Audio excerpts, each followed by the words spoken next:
Altra giornata campale per la marineria licatese. A distanza di una settimana dalle scene dei disordini all'interno dell'ufficio circondariale marittimo, non si è fatta attendere la risposta dello Stato. Diverse decine di uomini appartenenti alle forze dell'ordine hanno cinturato il perimetro operativo della Darsena portuale di Marianello. L'operazione è stata condotta dal corpo delle capitanerie di porto con l'ausilio di polizia, carabinieri e guardia di finanza. Impiegata anche un'unità aerea che per diverse ore ha sorvolato il porto.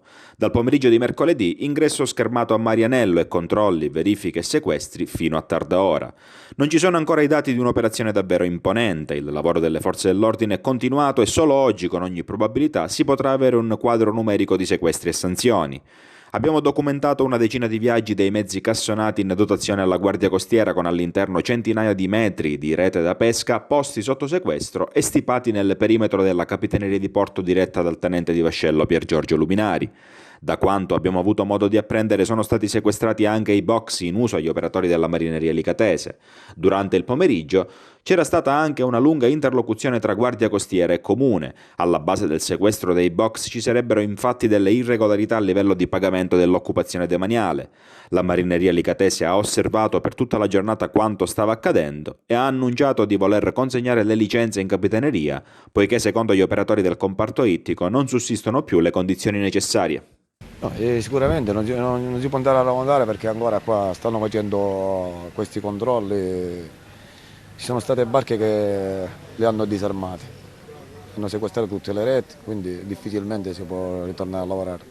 Noi domani sicuramente condigneremo, per questa volta lo faremo veramente, le licenze in capitaneria, daremo le chiavi delle barche e se la vedranno loro. Quello che vogliono fare fanno, perché arrivato a questo punto possiamo dire che oggi sono riuscito a fare morire la marineria delicata, è morta. È vero che 3 giorni, 4 giorni fa c'è stato quel gesto che abbiamo fatto noi subito abbiamo detto che è stato un gesto che non si doveva fare, è stato un gesto di esasperazione, abbiamo chiesto scusa all'opinione pubblica, scusa alla città, abbiamo fatto una lettera al prefetto, nella vita tutti possiamo sbagliare, però è giusto che si capisce che noi siamo dei lavoratori, noi ci siamo la notte per andare a lavorare, non siamo dei delinquenti.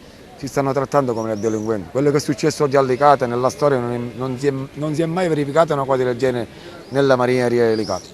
Lo potete chiedere alle persone più grandi di me. Quello che è successo oggi è proprio è un atto contro dei criminali. Ci hanno preso dei criminali e per tutta l'Italia ci stanno facendo prendere per criminali. Hanno sequestrato Capitaneria che è intervenuta con dei sequestri anche per quanto riguarda i box nella zona di Marianello dove voi tenete reti e tutto quello che vi serve per la pesca.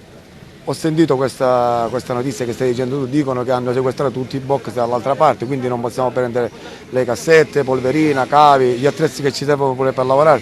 Dicono che sono stati sequestrati perché il comune da parecchi anni che non paga il demanio marino e questa è un'altra cosa che stiamo piangendo noi. Poi vorrei dire una cosa a tutte le istituzioni politiche, non voglio risparmiare a nessuno, è veramente vergognoso, fino ad oggi non abbiamo avuto nessuno che ci è stato vicino, questo è veramente scandaloso, dal sindaco agli onorevoli e tutti. Non vi dimenticate questo che sta succedendo a Licata quando sarà per le votazioni, dimenticatevi la marineria di Licata perché la marineria di Licata come è morta oggi è morta pure per voi.